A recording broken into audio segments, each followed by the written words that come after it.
Right, so hey guys, in this video I'm going to teach you on how to change a drive letter of any disk on your Windows 11. So it's a very simple process and it's fun process, so let's get straight into it. So here in your search, you're just going to search for disk management, which should come up with create and format hard disk partitions. So click on that. Once you're in here, I would recommend you to not do it on your main Windows drive. Okay, you can do it on your backup drive. If you have a disk D or any other disks, you can do it to that.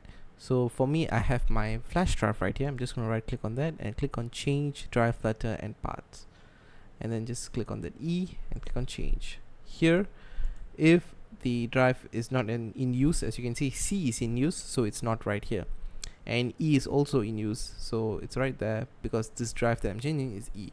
So you can change it to E or you can change it to any other. We're just going to change it to Y. Click on OK and just click on yes, and there your flash drive is changed into Y.